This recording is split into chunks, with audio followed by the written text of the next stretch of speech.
மகாராஜா, நான் பெஹல்வான்பூர்ல பெரிய போட்டி நடத்துறதுக்கான ஏற்பாடை பண்ணிட்டு வந்திருக்கேன். அதுல கலந்துக்கிறதுக்கு எல்லா ராஜ்யத்தையும் அழைக்கிறதுக்காக வந்திருக்கேன். டோலக்பூர்ல இருந்து இதுல கலந்துக்கிறதுக்கு யாராவது வருவாங்களா? இதுல என்ன சந்தேகம்? டோலக்பூர்ல இருந்தும் கண்டிப்பா இதெல்லாம் கலந்துக்குவாங்க. இது ஒன்னும் சாதாரண விளையாட்டு இல்ல மகாராஜா, ரொம்ப ஆபத்தானது. இதுல என்ன வேணாலும் நடக்கலாம். இதுக்கான பதில பெஹல்வான்பூர்லயே வந்து நாங்க சொல்றோம். எங்களுக்காக காத்துட்டுருங்க.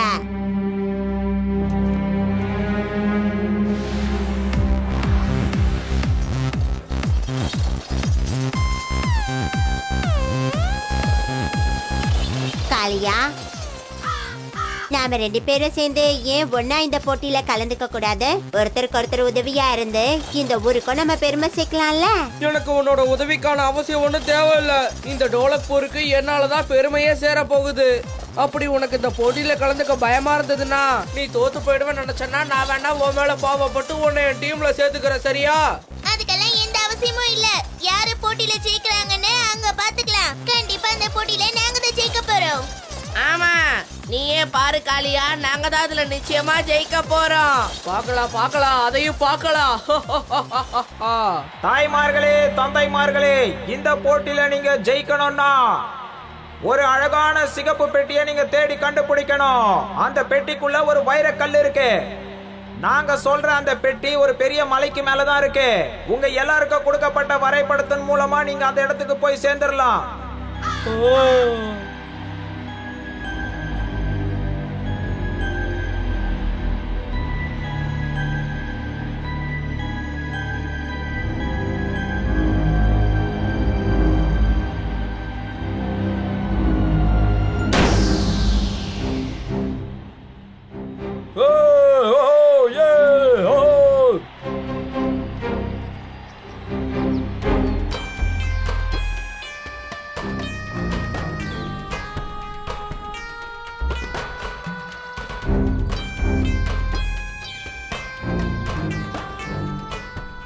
முதல்ல இந்த வரைபடத்துல காட்டப்பட்டிருக்க சிவப்பு துணி கட்டப்பட்டிருக்கிற மரத்தை தான் நம்ம கண்டுபிடிக்கணும். அங்கதான் படகு ஓட்டுறதுக்கான துடுப்பு இருக்கு. ஆமா, சீக்கிரமா நாமளும் போகணும். மத்தவங்க போறதுக்கு முன்னாடி நாம அந்த இடத்துக்கு முதல்ல போகணும்.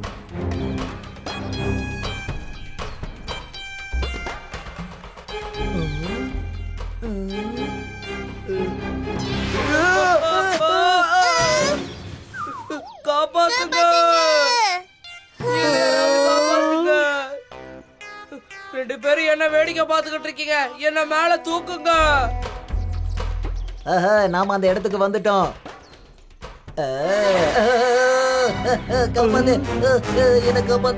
காப்பாத்துங்க, யாராவது வந்து காப்பாத்துங்க, சீக்கிரம் வாங்க, யாராவது வந்து காப்பாத்துங்க, எங்களுக்கு உதவி பண்ணு. காளியா ஒரு பெரிய பள்ளத்துல விழுந்துட்டான். அவனை நாம மேல தூக்கணும். சரி வாங்க. ஆனா இவ்வளவு பெரிய காட்டுல யாரு பள்ளத்தை தோண்டி இருப்பாங்க?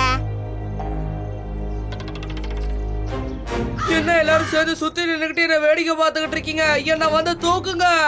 அத பத்தி தான் நாங்க இப்ப யோசிச்சுக்கிட்டு இருக்கோம். காளியா, உன்னை மேல தூக்கி விடணுமா இல்ல? காப்பாத்துங்க, யாராவது வந்து எங்களை காப்பாத்துங்க. ஜக்கு, அங்க போய் யாரு கத்துறாங்கன்னு பாரு. இப்படியே நம்ம மத்தவங்களுக்கு உதவி பண்றதுல நேரத்தை வீணாக்கணும்னா நம்மளால அந்த மலைக்கு நிச்சயம் போய் சேர முடியாது. இதெல்லாம் பார்க்கும்போது நிச்சயமா பெஹல்வான்பூரோட சதி வேலையா தான் இருக்கும்னு தோணுது. நாம இந்த போட்டியில ஜெயிக்கிறதுக்கு முன்னாடி இந்த சதி வேலை என்னன்றத தெரிஞ்சுக்கணும். எப்படி மாட்டாம இருப்பாங்க? நாம தான் எல்லா இடத்துலயும் வலைய வீசி இருக்கோம் இல்ல, அதனால இந்த காட்டை விட்டு எங்கேயும் போக முடியாது. அப்படியே இந்த காட்டை தாண்டி போனா கூட அந்த நதியை தாண்டி போக முடியாது. நம்ம ஊர்ல நடக்கிற போட்டியில எப்படி வேற ஒரு ஊருக்காரங்களை ஜெயிக்க வைக்க முடியும்?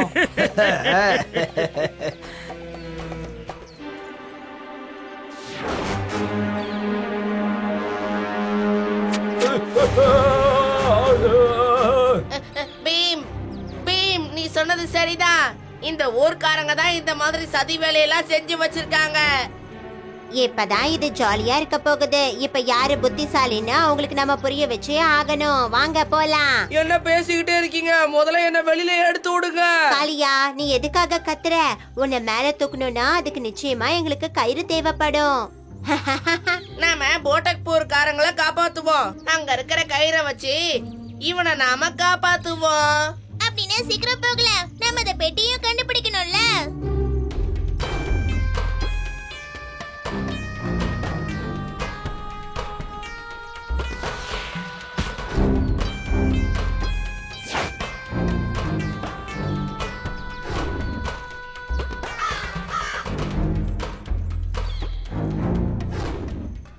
சரி பீம், நம்ம கிளம்பலாமா? கிளம்பலாம் ராஜு. ஆனா இனிமே நம்ம ரொம்ப ஜாக்கிரதையா நடந்துக்கணும். ஜகு முன்னாடி போகட்டும். நாம எல்லாரும் அவனுக்கு பின்னாடி போவோம். நம்ம போற பாதையில ஏதாவது ஆபத்து ஏற்பட்டதுன்னா ஜகு நம்ம எல்லாரையும் எச்சரிக்கை பண்ணுவா.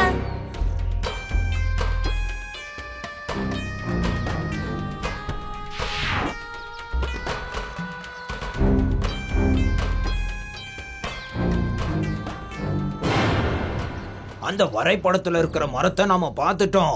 இன்னும் கொஞ்ச தூரம் நம்ம போனோம்னா போதும்னு நினைக்கிறேன். அதுக்கப்புறம் நம்ம வெற்றியை யாராலையும் தடுக்க முடியாது. நாம கொஞ்ச நேரம் இங்க ஓய்வு எடுத்துக்கலாம். சொல்ல போனா இவ்வளவு தூரம் யாரும் வரமாட்டாங்க. அட அங்க பாரு, அந்த டோலக்பூர்ல இருக்கிற பீமும் அவனோட நண்பர்களும் வர மாதிரி தெரியுது.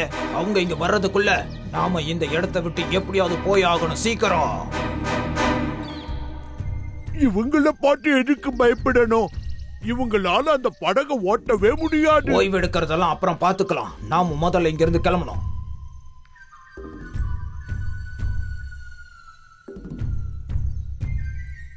ஆஹா, இந்த துடுப்புகள்லாம் ரொம்ப மோசமா இருக்கே. இத வச்சுட்டு நாம எப்படி அதை கடக்கிறது? நாம இந்த ரெண்டு துடுப்புகளையும் சேர்த்து ஒன்னாக்கிடலாம். அற்புதம் பீம், அற்புதம்.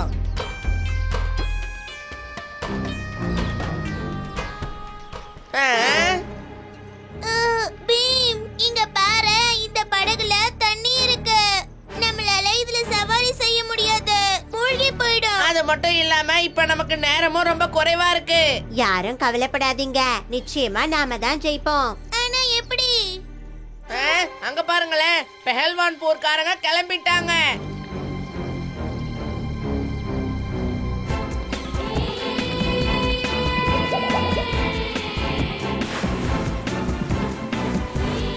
ஜெயிக்க போறோம், ஜெயிக்க போறோம், நாங்க தான் ஜெயிக்க போறோம். ஜெயிக்க போறோம், ஜெயிக்க போறோம், நாங்க தான் ஜெயிக்க போறோம். அட கொஞ்சம் அங்க பாரு, அந்த பையன் நீந்திக்கிட்டே வந்துட்டானே. சரி, அவன் நீந்திக்கிட்டே போகட்டும். இன்னைக்கு முதலைகளுக்கெல்லாம் நல்ல விருந்து.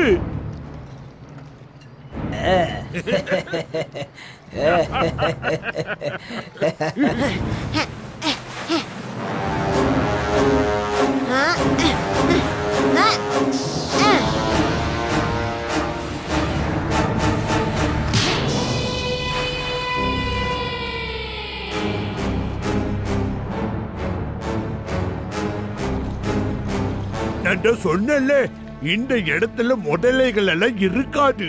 அதெல்லாம் அப்புறம் பேசிக்கலாம். நாம முதல்ல அந்த பீமை தடுத்தாகணும், இல்லனா நம்மள தாண்டி போயிடுவான். சரி சரி, சீக்கிரமா வா.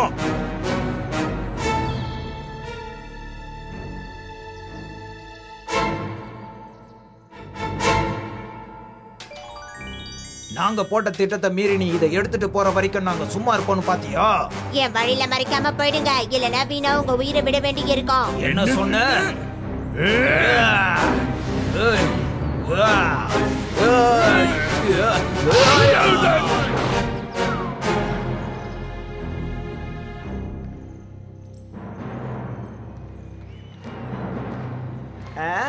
அட, யாரோ ஒருத்தர் ஜெயிச்சிட்டாங்கன்னு நினைக்கிறேன்.